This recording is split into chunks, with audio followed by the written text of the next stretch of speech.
Bulletin of Oman Television. I am Sosan Ali, and here are tonight's main headlines. The Governors Forum in the Wilaya of Salalah discusses mechanisms for enhancing investments, revenues, and economic diversification in the governorates. The Sultanate of Oman receives the world's first liquefied hydrogen carrier ship through Sultan Qaboos port. And the Admissions Center announces the acceptance of over 27,600 male and female students in various higher education institutions for the next academic year.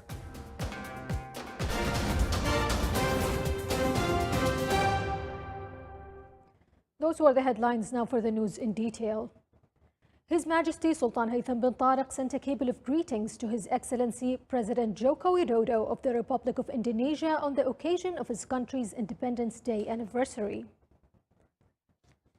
His Majesty the Sultan also sent a cable of greetings to His Excellency President Ali Bongo Ondimba of the Gabonese Republic on the occasion of his country's National Day.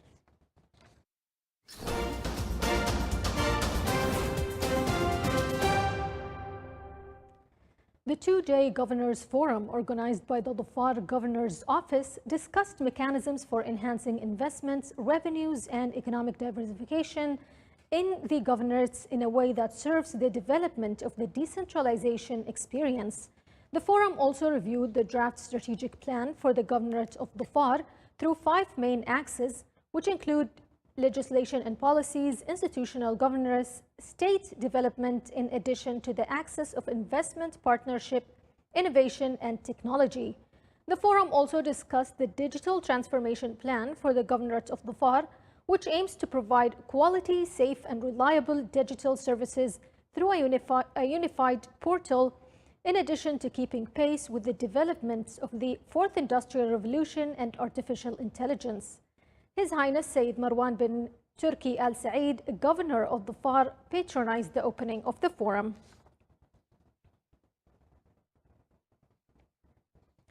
Officials from the Ministry of Energy and Minerals, as well as notable figures and officials within the hydrogen transport and logistics sector, conducted a comprehensive inspection of the world's first liquefied hydrogen carrier ship, which is visiting the Sultanate of Oman. More details in the following report.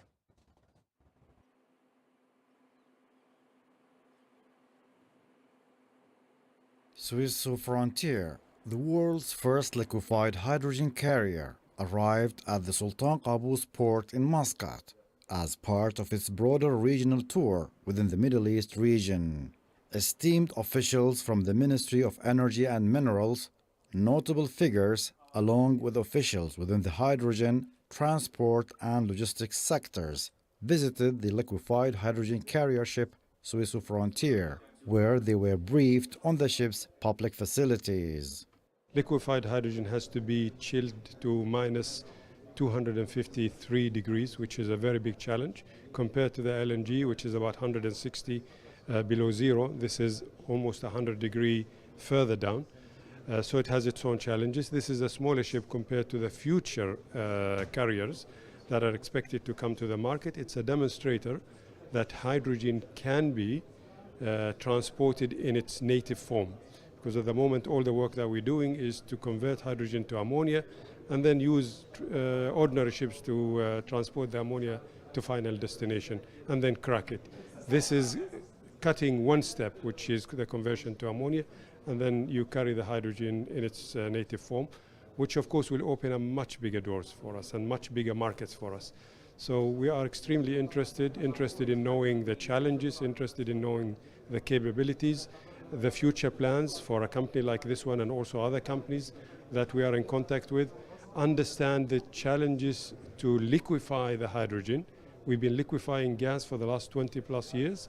I think the next phase will be to start also liquefying hydrogen, and it can be done, but we need to understand the challenges and form alliances and relationships with international companies who have already started demonstrating this.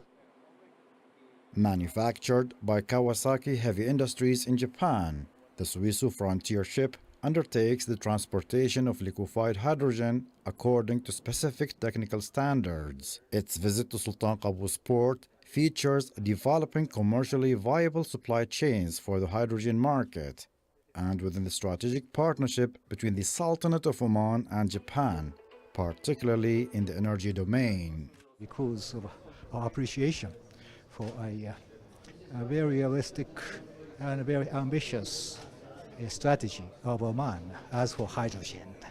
After all, if you're talking about hydrogen, how to transport it is very important for marketing and how to connect suppliers and markets.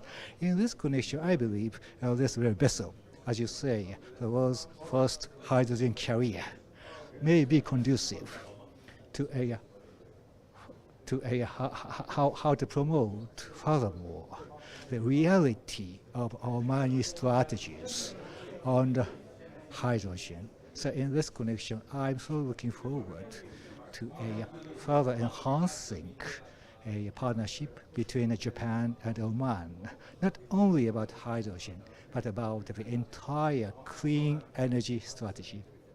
It is worth mentioning that the Sultanate of Oman has strengthened its position in green hydrogen projects via engaging in various projects aimed at producing an annual yield of 750,000 tons of green hydrogen, with an investment value estimated at $30 billion in the initial bidding phase. The arrival of the world's first liquefied hydrogen carrier here at Sultan Qaboos port in Muscat reflects the commitment of the Sultanate of Oman to promote sustainable practices and achieve net zero emissions by 2050. صالح بخلفان الرحبي, Sultan Qaboos port, Muscat. 27,629 male and female students were accepted in various higher education institutions for the academic year 2023-2024, according to the results of the first sorting announced by the Admission Center.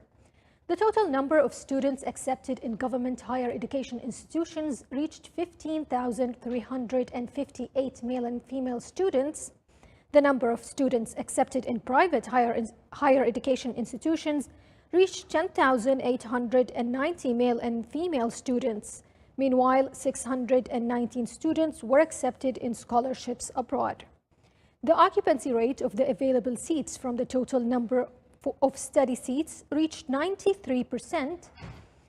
Registration procedures of the accepted students will be available starting from tomorrow, Thursday, until Wednesday, August 23rd, through the Admission Center system and other electronic means.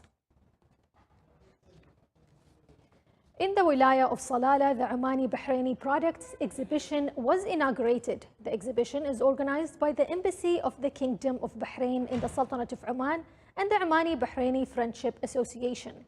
The exhibition, which lasts until the end of August, includes several sections, including a section for perfumes and incense and another for handicrafts, as well as a section for traditional arts, traditional fashion, and honey and Omani frankincense products.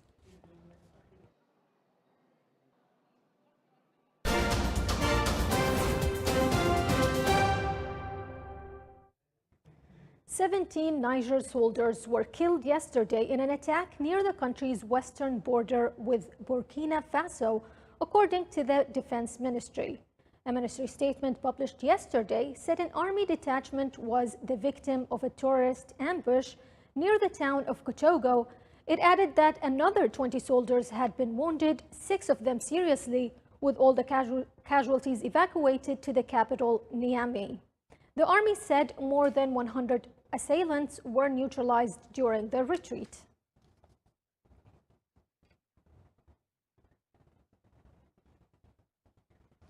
China and India have agreed to maintain peace along the contentious points in the Ladakh area of the disputed Jammu and Kashmir region. The agreement was reached during the 19th round of China-India Corps Commander level meeting, which was held at the Choshol-Moldo border meeting point in Ladakh, along the line of the actual control on Sunday and Monday.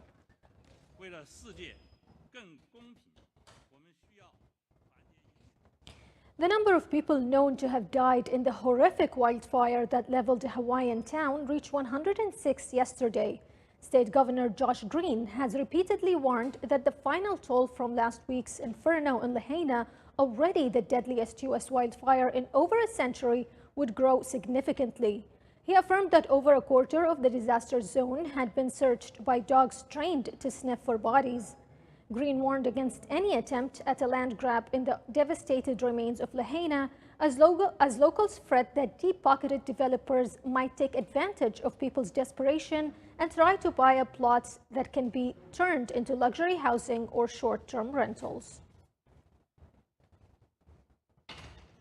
At least 36 people were feared dead at a jade mine in northern Myanmar after being swept into a lake by a huge landslide, and 8 people were injured. The accident happened on Sunday in the remote town of Bakant, the center of Myanmar's secretive jade industry, where scavengers risk their lives picking through unstable earth and rubble excavated by mining companies searching for small pieces of the semi-precious stone. More than 100 rescue workers were looking for survivors.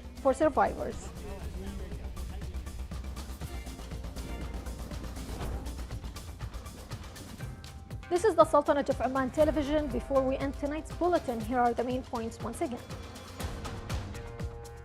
The Governors Forum in the Wilaya of Salalah discussed mechanisms for enhancing investments, revenues, and economic diversification in the governorates.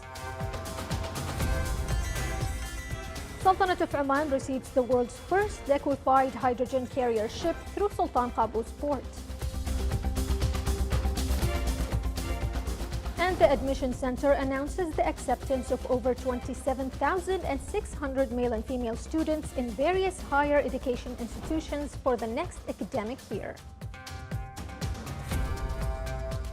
With that, we come to the end of tonight's bulletin. From all of us here at the newsroom and the studios, thank you for watching and good night.